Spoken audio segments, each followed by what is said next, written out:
Hey, NorCal Carters. It is Monday, June 20th, and tonight our special show is Kart Dads.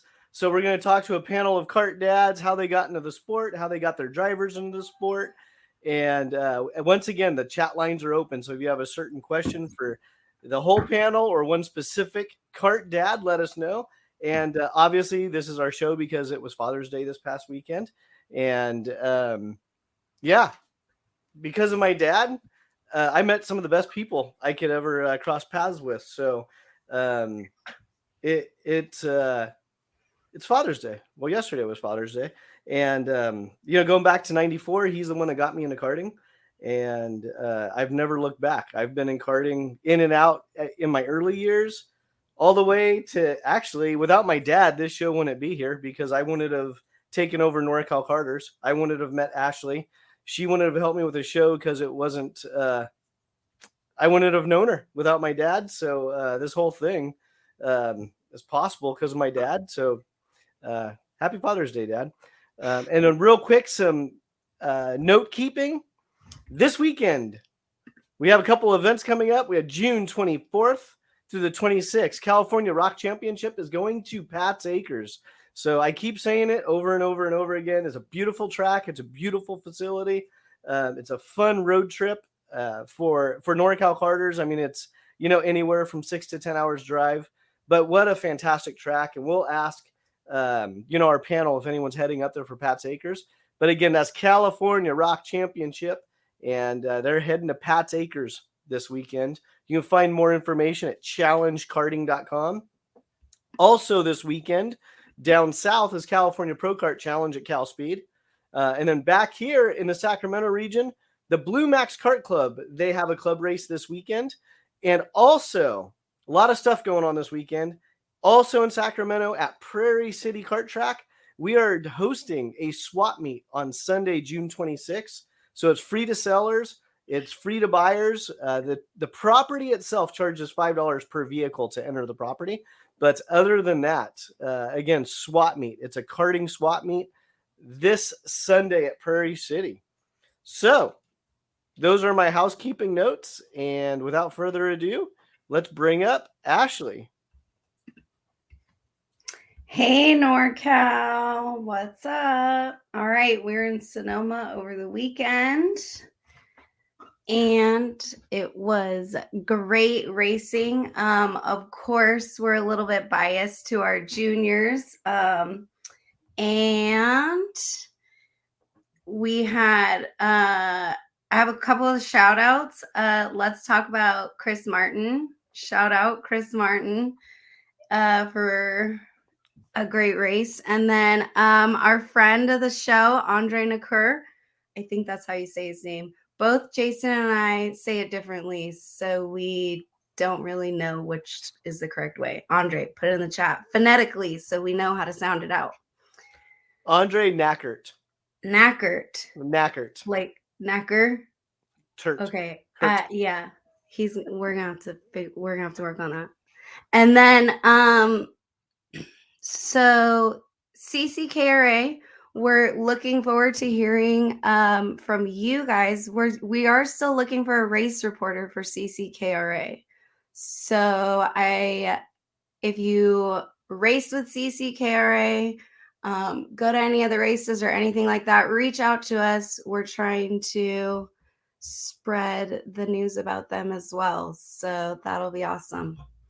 All right, let's get into it, Jason. All right. So let's see here. Let's bring up I'm going to go in the order of our panel because it just makes it a lot easier. So let's bring up local Kart Dad, Chris Moyer. You're going to get the full screen, so get ready. Chris, introduce yourself. Good evening, everyone. I'm Chris Moyer. I'm Casey Moyer's dad. Currently racing in VR 100 at Sonoma, and he's running in Junior 2 in KPX this year. And we've been at this now since 2015. He's been driving since 2015 and racing since 2016. Very cool. Who spins wrenches on the kart?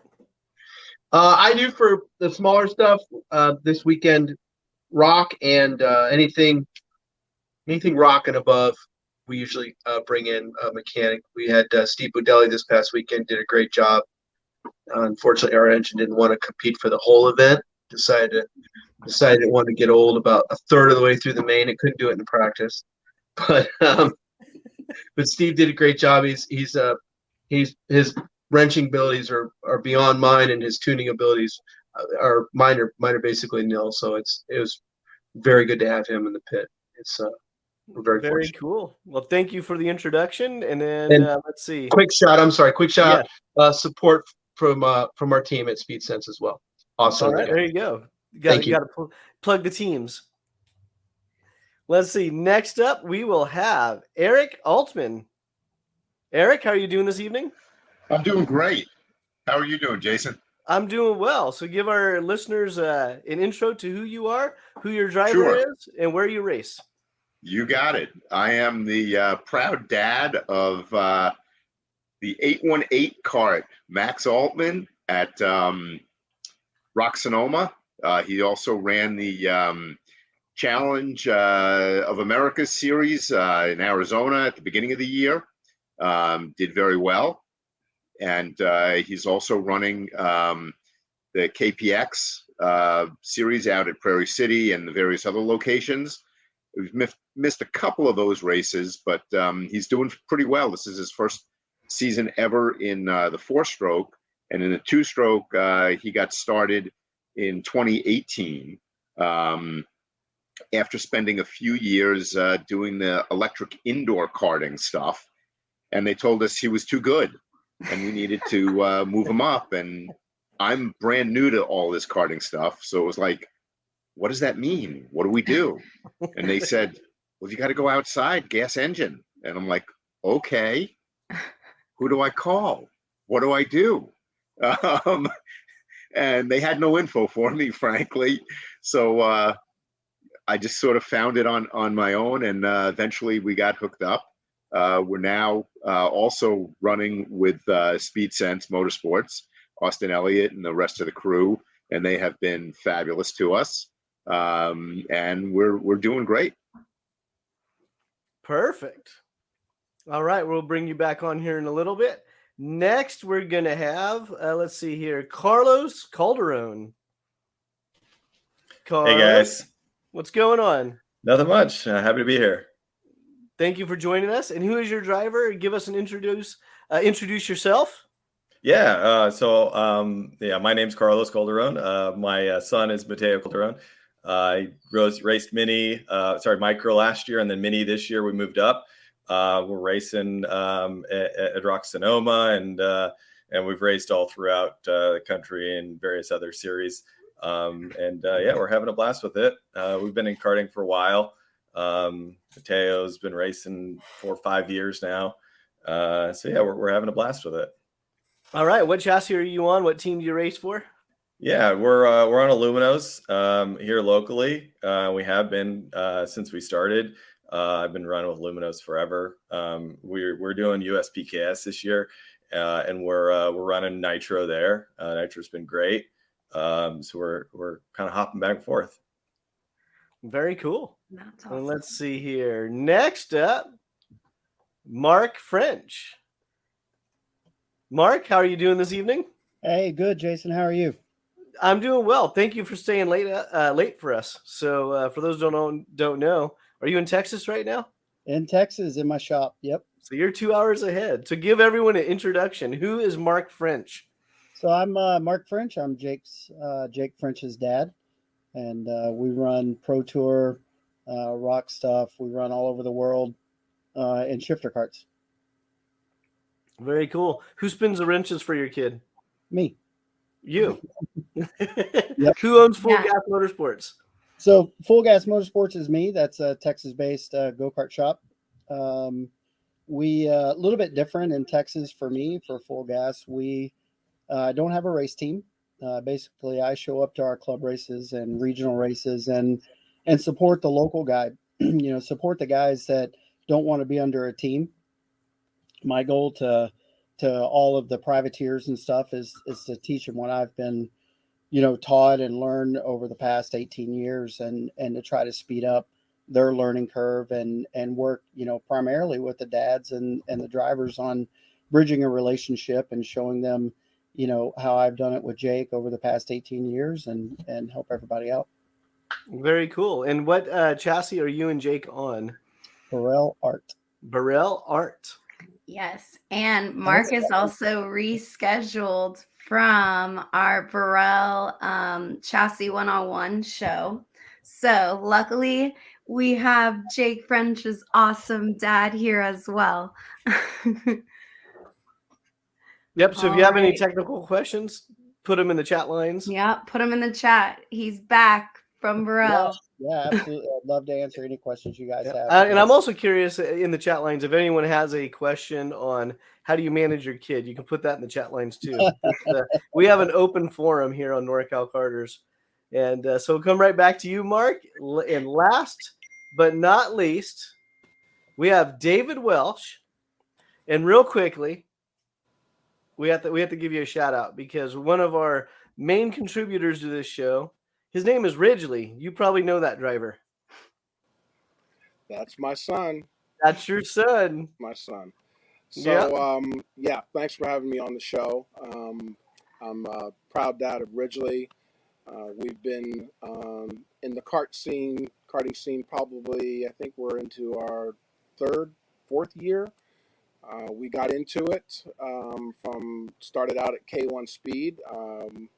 We got a suggestion from our mechanic on our car to go and check it out. I had no idea what it was about.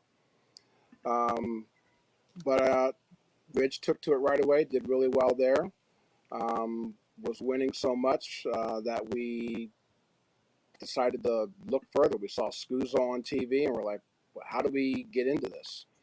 And we got lucky and found Donald Durbin. So shout out to the Durbins out at Prairie City. And we got Ridgely's first chassis, and it was a Ricardo kart. And I think he went through 3 of those chassis from Donald, running the 4-stroke out at Prairie City. Did KPX for 2 years. Won Blue Max last year on that. And then he said, hey, I'm ready to go faster. So now we've jumped ship. We're now doing 2-stroke. We're running the Sanzuru series this summer, getting his feet wet. He was running Junior 2 and everything until 2 weeks ago, and we just had to make the jump with the weight up to Senior. So it's all a new thing for him now, but he's progressing well. He's working his craft, and he had a really good weekend this past week up in Sonoma. Hit all his marks that we were looking for this week. Had a couple of really pretty passes. Hit the speed that we were looking for in the lap time. So shout out to Gary and Sonny at GFC. That's who we're running with, and we're really happy with it. Very cool. Thank you for the introduction. I'm going to bring everybody up to the panel here. Let's see here. There we go. Perfect.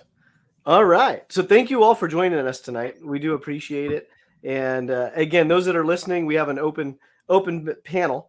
Some of you kind of got into it already as far as how some of you and your drivers got involved. Mark, I'm going to start with you because I don't know if you actually said how you got involved. You said you've been around for 18 years, but how did you and Jake get involved in the sport? Well, just small background on me. I've raced everything with wheels since I was a little kid. And it didn't matter what it was, whether it was a bicycle or a go-kart or a formula car, drag car, motorcycle, dirt bike, bicycle. If I got a ride, I took it. And I was always racing something. Jake got into remote control cars at an early age, and we started traveling all over doing that when he was 6 or 7 years old. And a good friend of mine, Kenneth Wilkins, said, you guys ought to try to go-karts. I said, okay, I'll buy one. So I bought one first and raced it for 6-7 months and bought Jake one. I guess he was 7 or 8 years old, and he didn't want anything to do with it. He wouldn't let me start it. It was an old Yamaha KT100, and he didn't want anything to do with it. But as soon as I convinced him that, to get going, he pressed the gas pedal, and that's all she wrote. We've been doing it ever since. That's awesome. All right. So let's talk about your preferred engine package and chassis. So Mark kind of already went in and said it was Birel. What's your favorite engine package and why? For us, I mean, we've been doing it a long time, and Jake came up through the ranks pretty quick and turned pro when he was 14. So he's been in a shifter kart for well over a decade now. But, if I have to look at it, across the board, obviously the KA 100 for junior and senior class is really big here in Texas. 4-stroke obviously is good across the country. And then in shifter karts, we really started to make a small movement in both the rock shifter and the KZ shifter. So that's kind of where we're at right now on the Birel Art product. Yeah, that's awesome. All right, let's bring everybody around, Jason. Sorry, I was asking a question earlier, but I didn't hit the unmute button. I don't think we got Carlos's background either. And then Matt, Eric, I don't think we got your background. Yeah, I'll jump in. I've been karting for a while now. I think 16-ish years, maybe a little bit more. I started here in NorCal long time ago. Just working my way up and racing senior for a long time. Then eventually, long time ago, got old enough to start racing master, and Mateo was just dragged along with us. Christy, my wife's always been at the track with me, and so Mateo came to the track. I think Mateo might have been a few weeks old the first time he was at a go-kart track. He was at Buttonwillow. I mean, it was really, really soon. The first time he came to the track, I won. So I said, hey, he's coming along every time now. And so, he's been at the track. Rob Soros, the owner of Aluminos, he calls him a track rat. He's always there. He always was there. He got used to it. And eventually he's like, hey, Dad, when do I get to drive one of those things? All right.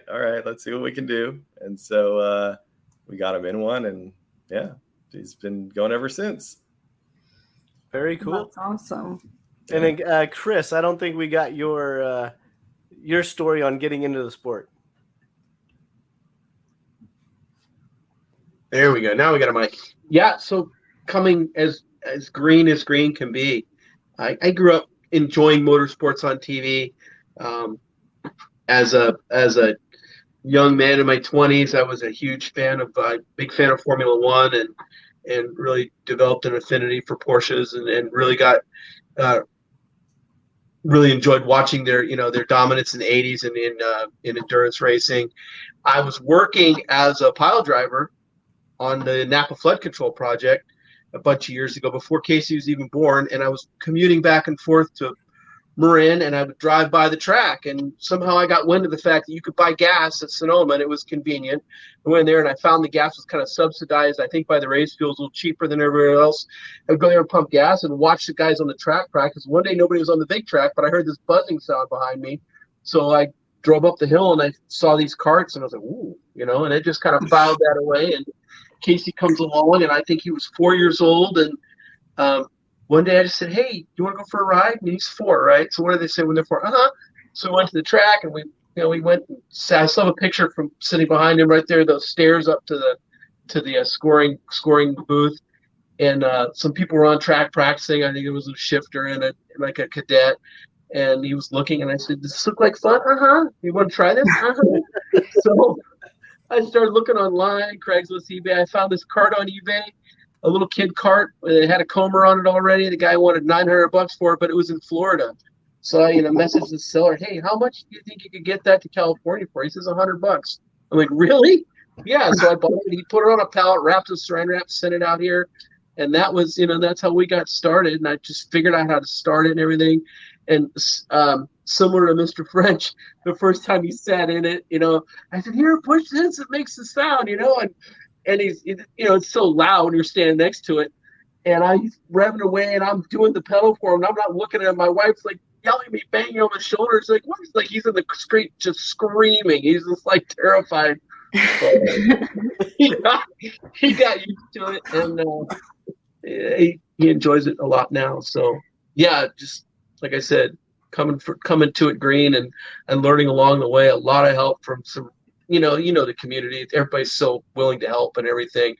I think at first when the Ilifs were still living out here, Matt Ilif was my muse, and he helped me out with a lot of stuff. And ever since then, it's been teams, and we've come along as far as we have, in spite of me.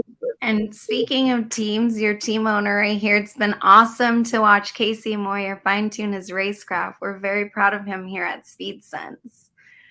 So Thanks, there Austin. you go. Shout out Casey Moyer. Thanks, Bob. All right, and then here we go. Who was next? David? So my background, it's not in motorsports. I was fortunate enough to fall in being a stay-at-home dad for Ridge, and just looking for things for him to do. We tried all the team sports, none of them worked out, and I just had the feeling with him playing with cars as much as he did that he might like go-karts. So I took him to Go-Kart Racer when they were still opened in Burlingame. And he said no at first. But before I could get home, he said, I'll try it. So when we went back, he got on the track, and there was another kid there, and he's never been in a kart before. This was prior to K1 Speed. And he just took to it and lapped the poor little guy several times. And from there, we went to K1 Speed and just progressed through. Yeah, indoor does a great job as far as getting the average non-karting motorsports fan into the sport, because it's very accessible. I mean, it's cheap. Honestly, it's cheap compared to what we're doing with the racing kart stuff. So it's like it's also a good budget tester. But and then we had Eric. Eric, you said very similar. It was indoor. Yeah, Max started indoor. Really, I got to give credit, I believe, to my wife. Max can be very hyper. He's an adrenaline junkie, and we've known this for years. And so as soon as he was tall enough, and he's not very tall, as you guys know, even now at 14, but as soon as he was tall enough, I think it was 8 years old, we took him to a place that the pandemic put out, but in Fairfield, called Driven Raceway, which is now going to be a K1 in that same location. And he just loved it. I mean, over the next couple of years, he probably ran over 200 quote unquote races there, which is a best lap time is how they did it. And he didn't win maybe 35 times out of 200. So he won 165 times. That's why they were telling us you got to move him up. But because I have no racing background, I'm a New York metro area kid. So if you think I talk funny, you're wrong. But I'm glad you get that, Jason. But it's been a blast. But I'm learning tons. We got into the outdoor stuff. The only place I had ever heard of was Sim Raceway. So I called Sim Raceway, and the first time I called, I got no help. He was 9.5, I think, at that point, not quite 10. They said, we deal with 13 and up. And I'm like, can you tell me who I can reach out to? No. So I'm left stranded, and I don't know where to look even, because this is all new to me. Probably 6 to 9 months later, I call him back because, again, I didn't know where else to call. I got somebody different on the phone this time, thank God. And they said, yeah, we only deal with 13 and up. And Max was, definitely 10 at this point. But why don't you give this guy, Ron White, a call? And so we called Ron, and we started with Ron, and we ran the first 3 years of Max running with Ron White in the CRG. And Max last year decided he wanted to test out other karts, other chassis. So he tested the GFC and he tested the OTK. And from the moment he tried the OTK, he loved the chassis. We tested that before the GFC, and Max was really ready to just, okay, we're going to go with the OTK. I said, look, we've got everything set up. Let's test the GFC, see what you think. Plus, he also knew people who were running with the GFC team, and it was like, you'll make the call, but check it out. And he made the decision. He just preferred the OTK that much. And he thought Speed Sense and Austin, he felt a really good connection with the team and with Austin as team owner. And it's been a great experience for us. But again, we've got nothing but kudos and thanks to Ron White. And likewise, Austin and Speed Sense have been just phenomenal. And I'll give a shout out to my teammate here, Chris Moyer. Chris says he doesn't know anything about wrenching. Well, compared to me, Chris is a freaking genius at wrenching. I am so green at the wrenches that it is absolutely ridiculous. But I'm doing my best, and I am learning a ton. And it's been a blast for me to learn this stuff. I don't think I'm particularly good. There are some things I absolutely suck at, like tire changing, which I don't do because I've tried it too many times and failed. But I can move the engine. I can change the chain. I can change the gear. I can even assist with an axle change. This weekend for this race, I actually Austin was teaching me how to do front end alignments. So I'm trying to soak it up like a sponge, but it's been a challenge, but it's been fun. I like learning. And in case anyone's wondering, Max Altman is the one that gave Christian Cameron a run for his money this weekend. So that was very exciting to watch as well. It was a great race. And I kept telling everybody, if you are not on the fence watching this race, you need to be on the fence watching this race. And it was just great. I look, my Ridgely threw right into Monaco and kept it clean. Like, it was amazing. And the whole time I was just like, why couldn't you guys do this when the camera crew was here? I was thinking the same thing. Next time we expect the same drama. And I even threatened Christian Cameron. I said, maybe we just pick next time and mix everyone up. So well, I was just going to say, I think maybe we need to get Christian to come out, and then Max and Christian can go at it once again. Maybe Anthony can kind of jump and join in the mix a little bit and kind of go from there. But it was a blast. And then also when Casey's engine was working, he was actually ahead of Anthony. So that that it could have, if Casey's engine didn't die on him, we could have been 4 wide. I do like that P-pick idea because whatever we can do to get off the outside row at the start would be great. All right. P-pick would be awesome. I'll see what I could do. So one of our questions that we have, and being that, again, this is a Kart Dads show, we're dealing, sometimes we're dealing with junior drivers. Some, in Mark's case, we're dealing with an adult driver. But what is something, a life experience that you want your kids to take away from karting? Why did you get into karting is from a life experience standpoint. And what would you like them to take away? Let's start with Carlos. Number one is just being able to spend time with each other. That like, hey, I spent all this time with Dad, and I had a lot of fun doing it. Remember all those years we spent at the track together, Dad? Remember when we did this? Remember when we went there? Remember what we did after the race? That's the number one thing for us. I think we're experiencing and developing memories that will certainly last our entire lives. Aside from that, working hard. I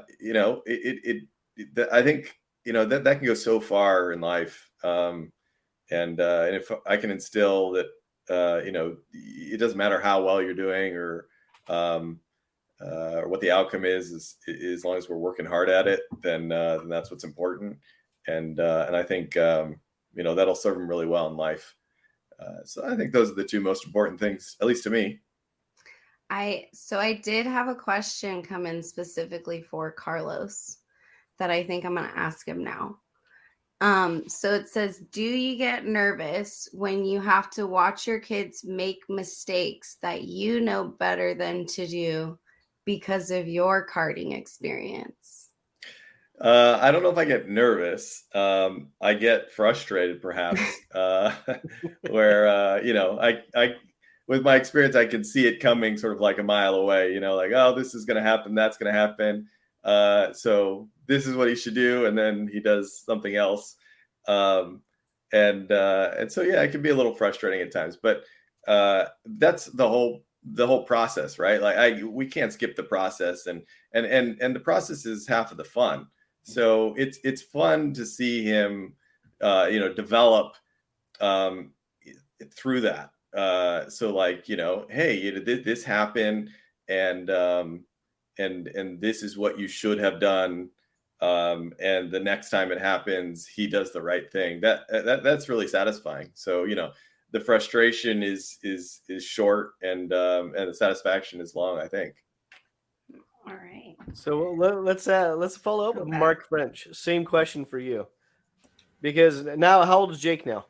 He's 26. So he's 20. So he's well into adulting. Yes, and I'll echo a lot of what Carlos said. Obviously, it's definitely, I couldn't imagine, all being able to see all the places that we've done without, karting being involved. We've literally traveled all over the world and the United States. But for me too, it's, as he gets older, it's sportsmanship, helping the younger drivers, and just trying to give back to the sport where he's at right now. He's still competitive. He still loves to race, but he's definitely finding himself in that age group where the younger guys are starting to come up. And, for me, it's, teach them what we've been taught, what we've learned together, and trying to help the younger guys, so it's been fun. Yeah. Let's see. Chris Moyer. Yeah. Same question for you. What do you hope Casey learns from your whole karting adventure? I don't know that I could have any expectations for what he'll take away from this or what he's learned beyond what he has. I'm continually amazed by what he's gotten out of it already, and not just him, but all these kids. They seem mature beyond their years. That with what they're doing and the way they have to compete so intensely in an individual sport, yet trust each other in terms of the safety, and that they they can be that close doing what they're doing. I played sports in high school, but I played team sports. I never played individual sports. So I see him getting a value out of this in terms of an individual sport, in terms of self-motivation and drive and desire and maturity. That really something I didn't anticipate when we got into it. Like I said, I came into it, I had no experience, so I never anticipated in this. As far as what I hope someday, I know someday I won't be here, and I don't know whether he's in a race trailer someday, maybe, or if he's in some horrible little cubicle somewhere when he's got those quiet moments, those reflective moments, I just, if he can look back on those days with his old man, driving in the car, driving in the van to go to races and being in the pits and the time we spent together, I will have considered my existence one well spent. All right, David Welsh, you got to follow that one up. We started this journey just trying to find a sport, an activity that my kid could participate in with some pleasure. So we didn't really have much beyond that, but it's turned into quite a bit more. The karting community has offered so much pleasure for us that, it's right up there with our annual vacation to Hawaii. Every race weekend is just such good, pure family time. It's time well spent together. But I can say that, what I have noticed in my own son is the amount of confidence that he has in himself now has boosted beyond what I ever expected of him. He's got a level of self-confidence that at the age he is, I didn't have. And that comes from karting. The hard work that it takes to get good. I can't tell you how many laps he's done at Prairie City. And it paid off. He won. He got third in their championship last year behind two top-notch racers, and he was on their bumpers. And we did the same thing at Davis. We put in lap time, and it paid dividends, and he's seeing that. You do the hard work, you're going to get something out of it. So, those are good lessons, and I do hope that he takes that with him. All right. And Eric Altman, same question. You're going to wrap up that segment for us. Sure. What do you hope Max learns from this whole karting journey? Well, first off, I think the other dads have really hit a lot of it and done so beautifully. I would simply add or kind of play off of that. I hope Max learns perseverance, sticking with something, which when accompanied with hard work and having the desire to learn, really sets you up no matter what you do. I mean, he wants to be a driver. That's his goal at age 14. Don't know if it's going to happen. Certainly hope it does. But even if it doesn't, to have those skills, to be able to learn, work hard, and stick with it and fight through it. And frankly, I got to say, to a certain extent, this past weekend, he showed some of that. He got his first pole ever in qualifying. In the first heat race, he was nervous, and it showed. He got passed twice, fairly early. Second heat race, he got passed once, a little bit later in the race, and only once. Then in the main event, he led most of the way. He got passed in the last corner by a very talented and very well experienced, especially at the Sonoma track, driver in Christian Cameron.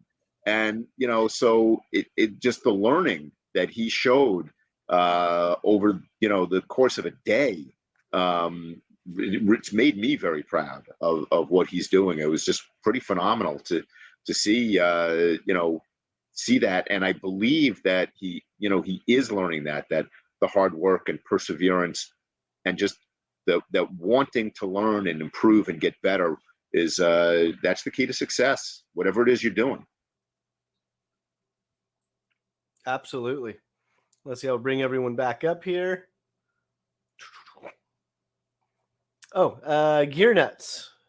What were your initial reactions going indoor electric to an outdoor track on gas? My son still makes me cringe on the track, but I have to learn to trust him. Am I the only dad that gets that? Hey, I'm going to jump in because I've mentioned a couple of times that that's where Max started. And I think, others likewise, but I'll bail you out here, Jason. I still get nervous and, when he's on the track, but I've learned to trust him. I mean, he is. I'm afraid to say this publicly, because I think I'm a pretty good car driver. He disagrees, but I think I'm always in control. He may be already a better driver than I am, because he is racing, as we all saw. I mean, they are side by side, bumper to bumper. I mean, literally, a half inch between them, less sometimes, and side by side likewise. I mean, they are wheel to wheel, and they're doing it at 60, 70 miles an hour. So yeah, it's gear nuts. My only comment is it's different, it's faster, but trust your kid and just suck it up. David, how do you follow that up? I do want to ask Carlos this question, because I don't think Mateo just started full out in gas, right? He didn't start in indoor. No, so and I remember him being little. Like, I can't remember which one's smaller, micro or mini, because I did points today. Yeah. But and I just remember him being a little guy. Yeah. And there were times where, it was a little hairy, and being in the community for so long, there's definitely that sentiment, that the feeling that, like, oh boy, don't do that. And so, you just gotta let them go. I mean, that's the only way they're going to learn. Right. It's difficult. It's super difficult at times, but you just got to let go. I mean, that's part of being a dad, by being a parent, is you got to let them sort of learn on their own. And that's sort of where the magic happens, right? Let them go and see how they progress. Yeah. All right. And then circling back to David. So it is not even necessarily indoor. It's just you're watching your kids on the track. Like, it's for me, it's a little different. I've been spinning wrenches for a long time, but we went about it's not my kid. We went about it pretty methodically. First of all, my wife is very nervous and anxious. We had to have the dinner table conversation, and it literally, and I did not coach Ridgely on this, but he basically told her, "Mom, this is what I want to do. This is my life." She couldn't refuse it. But we still did our due diligence, and the first time he was in an outdoor kart was at Sonoma with Donald Durbin. Donald did a lead and follow to show him around the track. Did he spin out a couple times? Yeah. But you know what? It didn't scare him. And at that point, I knew he's going to be fine. And he was. He fractured his arm this year in an accident at Sonoma. And he's back at it. This is what he wants to do. So I have confidence in him. Yeah. Mark, does it ever get easier as they get older? No, it does. It gets a lot easier. I don't get. Somebody asked me that the other day when I was on the fence watching him race, and I fully trust him, and for me personally as a dad, I just want him to win. I know his capabilities. I know what he can do, and as his mechanic for over 18 years, my thing is, I start worrying, did I do my job right? I mean, when he is leading or when he is in a position to win, I start second guessing, did I leave something tied or whatever. But I do remember when he was young, throwing him in his first race, and here in Texas, the KT 100s, we had, 20 to 25 karts in the field. And as a rookie, he started in the back. And I just remember, just about wanting to puke when, he started in the back and started making his way through the field. I was so nervous for him, but it probably took 2 or 3 races, and he showed what he was capable of, and all that started to ease a little more. And then the pressure was on me to make sure I didn't make any mistakes and turning the wrenches, and it's still that way today. Yeah, I'll agree on turning the wrenches part. I get just as nervous about that. Oh man, hopefully I didn't leave anything loose. The air box is gonna fall off here, It's the worst. I had it a couple of weeks ago. I was leading the race, and all I kept thinking of is, is anything gonna happen? So. Yeah. Okay. So let's talk about what happened to Chris? Adjustments minutes before the race. So Carlos kind of touched on this while we were preparing for the show, but before the main event this weekend, Mateo's cart was on the chassis table like minutes before the main event, right? Tell us about that. Sure. So he was on pole, and I think he won or got second in the first heat. Oh yeah, he won the first heat by 0.03 of a second. It was like a race to the line photo finish. Second heat, there was an incident, and he ended up crashed out. Well, I mean, he finished, but came off, and I was worried about carburation for some reason. So I was looking at the carb, and then I thought, I better spend my time now looking at the front end, because the crash, which didn't look terrible, but when I threw the lasers on, the right front was up like a centimeter. I was like, oh shoot. So I quickly started pulling things off the go-kart, and luckily the Aluminos shop is right there at the track. I was the only one racing, or Mateo and I were the only one racing from the Aluminos team yesterday or this weekend. And so we wheeled the cart down to the shop, and I thought, I'll just pull the chassis table right out of the back of the shop. We'll throw it on, we'll straighten it up, and we'll be out of there. It'll be tight, but I can get it done. But I showed up at the shop, and the whole shop is all packed up in the trailer, ready to go to Pat's Acres for the Cal Rock Series, which is a one race thing now. But shout out to them. That's a great event, great track. And so the whole trailer's packed up. So I had to unpack part of the trailer to get the chassis table out, get it out, throw the cart on the table. And thanks to my wife, who's lifting the cart onto the chassis table, and realize the kingpin's bent. So it's bent on the bottom, and all right, so I got to cut that off.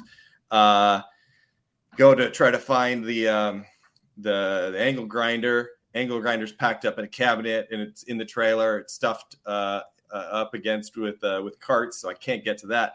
So I get the hacksaw out, start hacking away at the bottom of the kingpin, get it cut, and then try to get it worked up and out of the C and the spindle, and it won't come out because it's bent just enough at the bottom. I should have known, but I was hoping for the best. So I had to cut the top of the kingpin, get it through, get it back on the chassis table, bend it, get it all back together, made a gear change at the last second, got him to the grid before the scheduled time, although everyone was up there a little bit early, and got him off. So yeah, it was a bit of a thrash, but we made it work. So that is a quick note, though. I do want to mention we were at I think 20 minutes ahead of schedule, but you had notified somebody. You said, "Hey, we are going to make the main, but if we're not there early, just hold the grid." And the Camerons are real. We did that last year. We missed a racer because they didn't hear the announcements that we were ahead, and the Camerons put their foot down. They're like, "No, we're not doing running ahead unless everybody's on the grid." So kind of a message to everyone out there: if you run into that situation, let the tower know. Say, "Hey, this is my situation. I'm not scratching. We're gonna make it, but." Totally. I'm going to need all of that allotted time for the schedule. And Mateo was standing on the grid, and he let us know, I'm here. You're not waiting for me. We're waiting for my cart. And I was like, all right, he's there. That's good. So Actually, our buddy John Smith, he brought up a question, and I'm like, I'm going back and forth on this. Like, do I want to bring this up or not? But I think it's relevant. When you see your kid get into a bad accident, do you think that this will be the last race you will do? We had no, I said that thumbs down. We had a bad wreck. Mateo did beginning of last year, We were at Challenge of the Americas, Cal Speed, and Mateo flipped it. A couple of carts spun in front of me, had nowhere to go. Ended up hitting tire to tire, and then it flipped him over. No, my first reaction was, of course, is he okay? I saw him get out from underneath the cart, walk away on his own. I could tell that he was nervous and maybe a little bit hurt, but as soon as he got back to the pits, made sure he was okay. And the first thought is, how do we get him out for the next one? But that I've been there before. I've been around that sort of stuff. So it's probably a lot easier for me to deal with those sorts of emotions. But no, I don't think bad wrecks are the end all be all for your enjoyment and your competition. It's part of it, just like any other sport, right? You get hurt, you break an ankle or you break an arm playing whatever, you get hit by a pitch. It's part of the journey, right? It's part of the perseverance. It's something you got to learn. Same thing's going to happen in life. You're going to get hurt doing whatever it is that you do. And you got to figure out a way to keep going. The first time I ever got hit by a pitch was in the face by my dad. Happy Father's Day. I still love baseball. David or Eric, have you guys run into that situation yet where it was an accident where you're like, I'll chime in. Ridge has had a couple, actually. His first one was at IKF at Pat's Acres. He had coming down into turn one. I think there were 28 carts in the class, and he was mid-pack. And his teammate got completely run up over top of her. Cart went over top of her and was on top of her. He got kind of T-boned and thrown out of the cart, and his foot was stuck on the side pod, and he was being dragged through the infield till he freed himself. And his cart went running through the infield at Pat's Acres. They called it the ghost cart because all the track crew was chasing it. But he walked out of that, and he had a wrist injury, but he raced. He raced the next day fine. And as I said before, he fractured his arm in February on a practice day at Sonoma. It was scary. It was very unfortunate. A cart spun in front of him, and he ran right up the side of the radiator, and it went airborne, barrel rolled, landed right on top of him. And I knew it wasn't good because he didn't get up right away. But through his PT, I could see right away he wanted to get back in the cart. The first thing he asked the doctor was, how long is this going to take? Because I want to race. We wound up missing one race. So, it's up to the kid. But he wanted to do it, and he endured. Eric, have you run across that yet? Yeah, I'm going to jump in, and I'll follow what David just said, which is ultimately it's up to Max in my case. We've had a couple of things this year. Somehow he has never gotten injured, and I don't know how, other than a minor scrapes. But this year he flipped his cart, brand new cart, I might add, at Challenge down in Phoenix. First time he was running it in Tucson, we were running a loaner cart, basically. Phoenix, we got his new 2022 OTK X3 cart, and he flips it. And he bounces out, gets up instantly, and I didn't quite see it flip. What I saw was Max bounce up off the ground and start doing this, waving his arms, and kind of just signaling that, hey, the cart's here on the side. I'm fine, but watch out. Be careful. There's a flipped cart here. And it was actually not flipped over. It was on its side. And yeah, it was nerve-wracking. The year before, he got run over, and I don't know how he didn't get hit. But I think it was at turn one at Sonoma, a cart behind him went up over him hit his wheel, the steering wheel. We have it mounted on his wall. It's bent like a pretzel. A nice five different little bends in it, but it's kind of bent over. And somehow he wasn't hit, wasn't hurt. The scariest one for me, actually, and the one that impacted him most, was actually an indoor karting incident where he got T-boned, and his electric cart was angled, pushed up onto its side with him sitting in it, and he was 8 years old, or maybe 9 at the point that happened. Oh, no. There you go. You got it. That's the steering wheel. And yeah, so, but he took a few weeks off of the indoor racing at that point, maybe a month and a half at most. And then he wanted to go back and do it again. And it was like, look, if you want to do it, the risk, you see it, you've lived it. I'm not going to say no. When he flipped his, the way he popped up, and he was so anxious to get back into the kart. It was like Austin had to kind of hold him back for a moment, and we had to make sure that he was physically okay before we let him get back in. But so yeah, no, I mean it hasn't.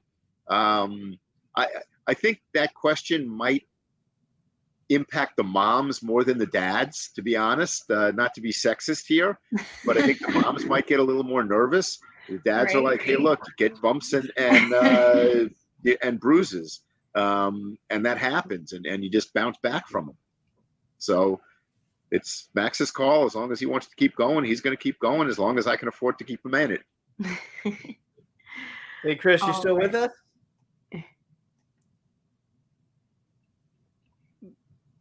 Chris, can you hear us? Oh, can you hear us, Chris? Yeah, I got it. All right. Yeah, my phone. Man, if it's not the engine, it's the phone overheating. So we're on the check tablet. the read. Yeah, so Casey's been upside down twice and run over 2 or 3 times, and mostly I think upside down once in kid kart, upside down at Rock the Rio and micro, run over a couple times, and all I can say is, I got to give props to the sanctioning bodies. Can you guys hear me? Yeah. Yeah, we're picking up an echo somewhere. Oh, I'll mute it here. All I can do is give props to the sanctioning bodies and the safety equipment they mandate, because so far, we've been fortunate. All right, Mark French, wrap up that segment for us. We've actually been really fortunate in the 18 years and being all over the world. Jake's never been upside down. He's been on his side once or twice. Definitely gotten run over once or twice. But honestly, his worst wrecks were this past year in KA. He took on a role to help develop the Birel KA kart and did some races in that. And quite honestly, it just – I mean, I hate to say it, but the sportsmanship and the racing in that class is not good. And, Jake expected a little bit more out of the racers, and he got run over once in Indiana, running top 5. Guy just ran literally right up over the top of him, dislocated his finger, and Jake just pulled it back into place. But then in Orlando, this year he's running top 3, and they go 6 or 7 wide down the straightaway. And Jake's the one that gets turned on the straightaway and, head on into the wall. And so that, he said, I'm not racing KA anymore.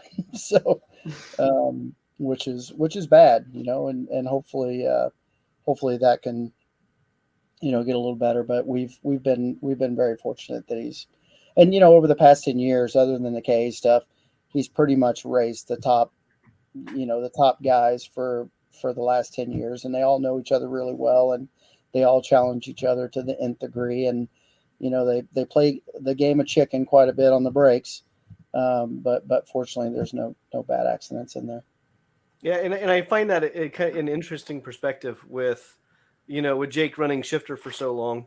And it almost seems like when the drivers are in Briggs or KA and the clutch kart stuff, It's almost like they have that indoor bumper car mentality. It's like, oh, I'm just going to move you out of the way.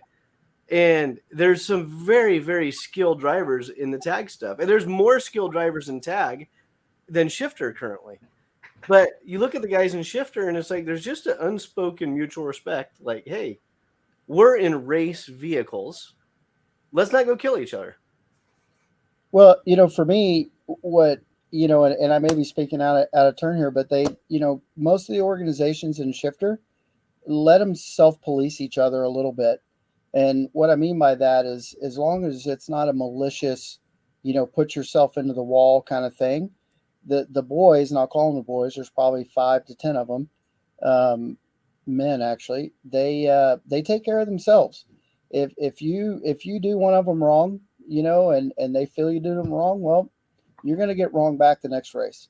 And it's nothing malicious like put yourself into the wall, but you're going to get passed and you're going to get moved out of the way. And you did it to me last week, you're going to get it this week. But, for me, and this is we can get way off tangent here, but for me, being in it so long, almost 20 years, this has really developed in the last 5 to 7 years, in my opinion, the kind of racecraft that we see, and more in the last 3 years.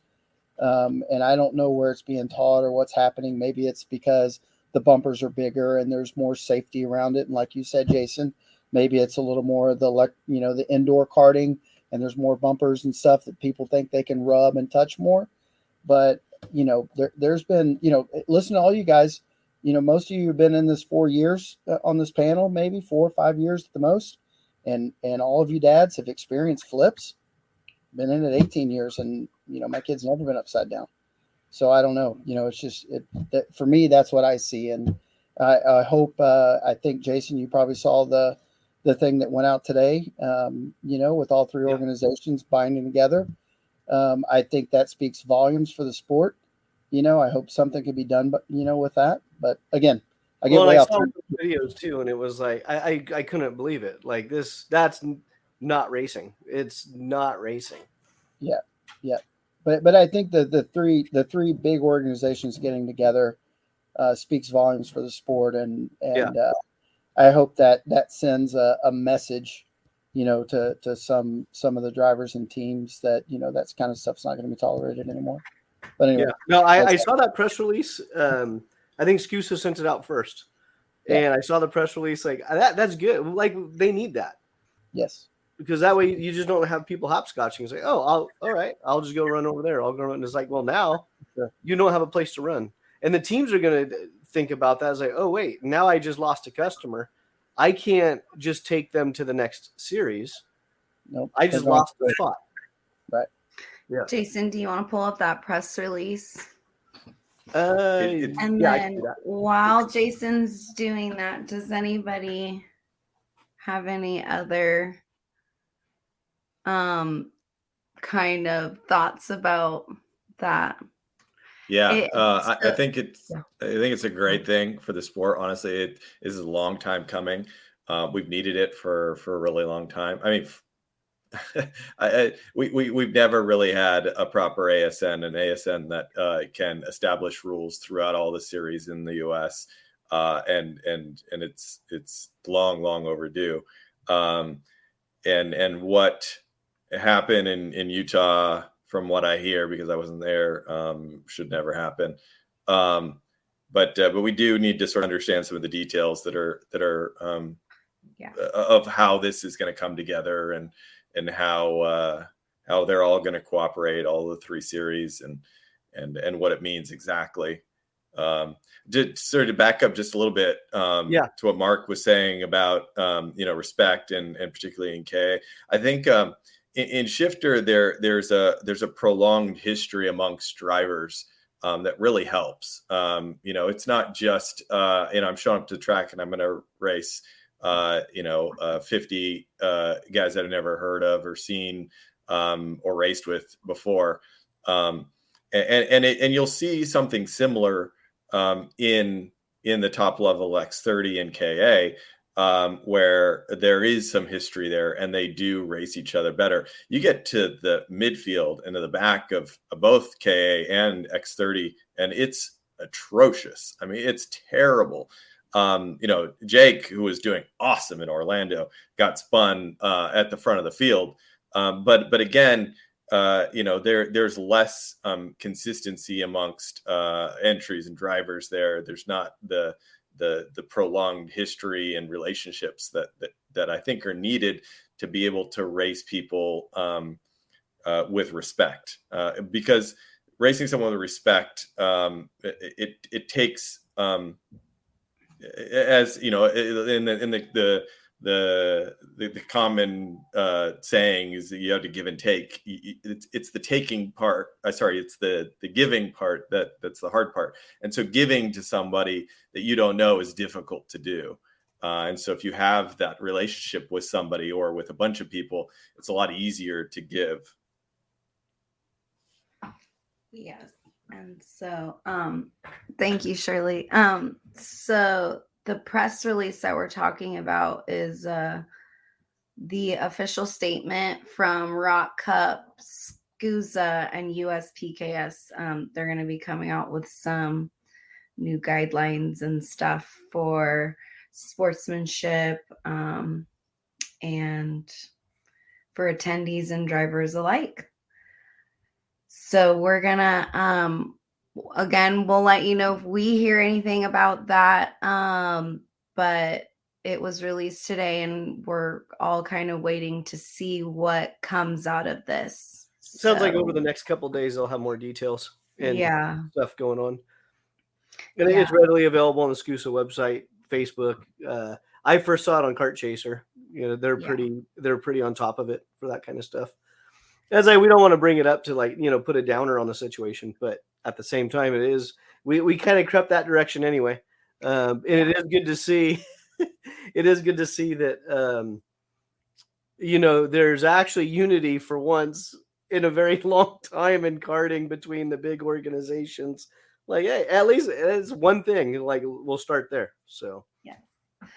All right. So we're going to start wrapping up the show with shout outs and I didn't ask where their favorite food place is and okay. So in your shout out, can you shout out your favorite place that you like to eat while you're traveling while racing? There you go. All right. We'll just start with the screen. Carlos, you can go first. Sure. Okay. I gotta spend most time on food because that's what Jason wanted. Okay. So I've got two answers. And if you know, the best place to eat around Sonoma is Rob Soros's Pit. Yes. It's phenomenal. Actually, it's just too bad I didn't have some photos I could have shared. For instance, one race last year, we did a seafood bake at the track. So fish and shrimp and clams and lobster, all cooked there and family style. It was it's phenomenal. If you've never had Rob's steak, his tri-tip, it's awesome. You guys did wood-fired pizzas 2 races ago. That's right. Yeah. Shout out to the Baldwins who did that, and Jason Berry came by with his world famous margaritas. It's always a good time at the Aluminos Pit, and even better food. So that's number one. Number two, soul food in San Rafael is awesome. If you haven't been to soul food, it's phenomenal. I have PK sauce in my cabinet. There you go. That's good. All right. So shout out to Aluminos. Shout out to Nitro Kart, Ultra Racing Engines. They let us do what we do. And shout out to my very favorite driver, Mateo Calderon. That's awesome. And we see your ID handles there in the bottom. Yeah, those are IG. Instagram. Perfect. Thank you, Carlos. And congratulations on the win this weekend. Thank you. All right. Happy Father's Day, Carlos. Okay, next we will have Eric Altman. go ahead, shout outs. Yeah. And your favorite place to eat while you're traveling. Well, I'll start with the second one about food first, because my favorite place to eat is going to be very different than my driver's favorite place to eat. Um, Max is the white meat, breast meat chicken, deep fried in whatever form you want to, breaded and deep fried, whatever form you want to call it. Chicken tenders, chicken nuggets, chicken fingers, chicken bites. I got to be a half a dozen other names as well. So for Max, we're always going, and unfortunately, I have to eat there usually as well, to a fast food joint. And there's not really a favorite. When I get the chance to eat differently than him, and sometimes it happens if at Sonoma, if we're doing I can get him stuff from the food truck. I can get him the chicken strips and fries, and he's happy. And if we're doing an Angelo's Deli run, I can get a sandwich. That's pretty darn good. Yes. But there are other even better, more sit-down restaurants in the area that I just don't get a chance to go to.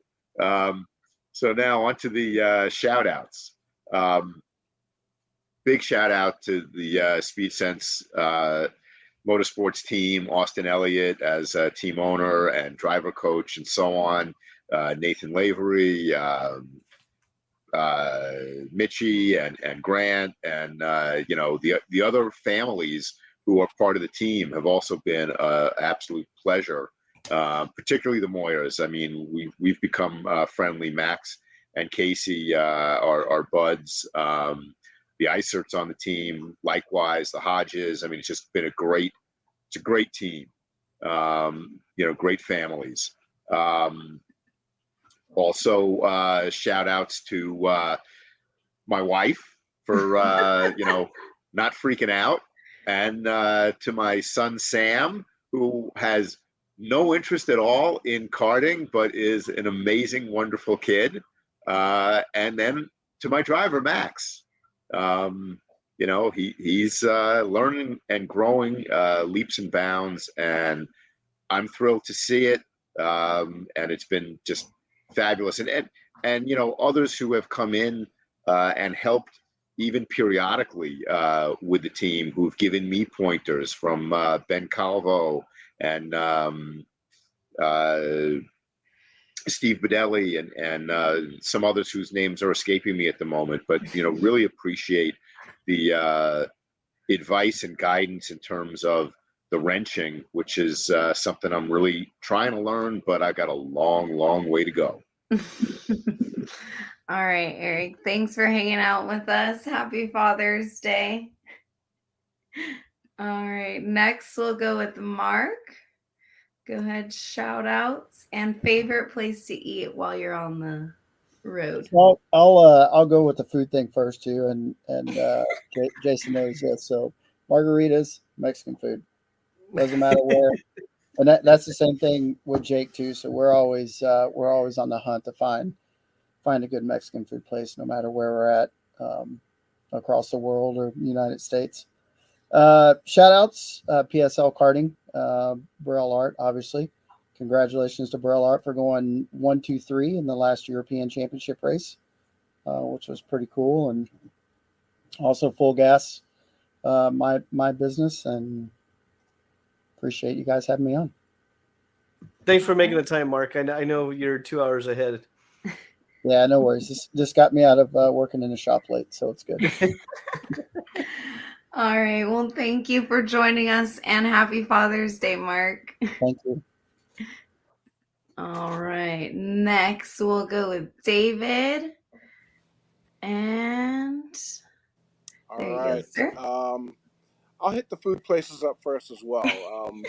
When we're out in Prairie City, we like to go to El Dorado Hills to a little family restaurant called Visconti. It's a little Italian place. Encourage you to try it out. They do a really nice job on pizzas, pastas, and it's all family recipes. When we're driving through Stockton, we stop off at Market Tavern whenever we can. They just do, again, it's made fresh right there using fresh ingredient. And the reason I'm saying these places is because we live on the peninsula south of San Francisco, so we travel when we go to race a lot as well, just back and forth. We also will easily pick up a pizza at Zachary's Pizza, formerly in San Ramon, but now in Pleasantville. And we love a Nation's hamburger, better than In-N-Out, believe it or not, but a lot more calories too. I'm gonna give a shout out to one of my favorite dads at the track. I'm gonna say that's Barry Barnwell. The guy is top notch, always helpful, always has something good to say about my son, and I miss him. Don't see him much, but I do follow him still. Chris Chung, to you for being an awesome dad for your daughter Charlotte. You guys are doing awesome. And if by any chance our old buddy Ron Jenkins down in Tampa, if you're listening, we missing you too, buddy. Thank you for inviting me to be on the show tonight. Yes, of course. Thank you, and happy Father's Day, David. Thanks again. All right. All right. Last but not least, we'll have Chris Moyer. So, favorite places to eat while on the road and shout out. So it depends, right? Because we live in such an incredible mecca for karting. There's so many places to drive. If we're coming home from Prairie City, it's going to be Spaghetti Factory in Folsom. Coming home from Sonoma, Habit Burger in Vallejo. If we're coming home from either Blue Max or Kinsman, it's got to be Burgerlicious in Rio Vista. And in terms of shout outs, there's so many people, so in no particular order, and apologies if I get anything wrong, if I miss anybody. The ILIFs when we first started, the iCerts for when we first started, and still Chad's a tremendous help. The teams we've been on, I got to say hi to Greg Bell. He get us off to a great start at Leading Edge, and through that relationship with him, we had Casey got the opportunity to travel to Rock Cup World Finals because we got to meet Cash Van Bell, the director of motorsport at IPK. That was a tremendous opportunity to drive in Europe. Shout out to everybody at the track who was always so helpful. The teams work so well together, and they're so generous, and they're always willing to help each other out, even though they're competing. Of course, it can't go without saying the greatest kart mom in the sport, my wife Elizabeth, who's amazing. She'll run home. She'll drive 50 miles, 100 miles round trip, because, I forgot the Witchahoozits, and boom, she's off to go get it or get one or find one. She's come up with Nerf bars. I don't know if she knits them or what in races, have been bent. And of course, shout out to our current team, Austin, and the guys at Speed Sense, such a tremendous help. Again, Steve Budelli and Ben Calvo, who both wrenched for us, and that their knowledge, their depth of knowledge, and the help that they bring is amazing. And of course, last but never ever least is shout out to my favorite driver and someone who's brought so much light and happiness into my life, and it just really taught me a lot about people, about myself, and this guy right here. So, Chops, I love you, buddy. Thank you. Thank you, Chris. Happy Father's Day. All right, Jason, you're muted. I am muted. Yeah, I was muted. Are you closing us out tonight? Looks like it. Yeah. All right. So just to recap, thank you for joining us for the Kart Dads show tonight. And thank you to everyone commenting and chatting. If you like what we're doing, just simply like our channel and hit share. The more subscribers we have, the more opportunities we can have in the future with some other stuff. So like, subscribe, share. If you're wondering where the Rock-Sonoma broadcast was, we weren't able to do video this weekend, but we did do audio only. You can find that on noracalcarters.com or on Facebook under NorAcal Karters. So we have the audios of the main event. I was starting to lose my voice there after the 100cc junior race, but it was a great weekend of racing. And just to recap a couple of the events, we have this weekend, California Rock Championship. They are going to Pat's Acres. So they're going to do a single one-off event for tickets for Rock Vegas. So again, that takes place this weekend. You can find information on them at challengekarting.com. California Pro Kart Challenge, they're at CalSpeed. Blue Max Kart Club has an event this weekend. And also Sunday at Prairie City. You can find all the information at noracalkarters.com. There's going to be a swap meet at Prairie City, a karting swap meet at Prairie City on Sunday, June 26th. So check that out. And just remember, if we all get one person into karting, we'll double by next year. All right, NorCal. So coming up, our next 3 shows, we're going to have our girls show. We're going to have a junior show. And we are going to do a masters show. So juniors, masters, if you're any of those in that category and would like to be on our panel, send us a DM and we'll try and get you on.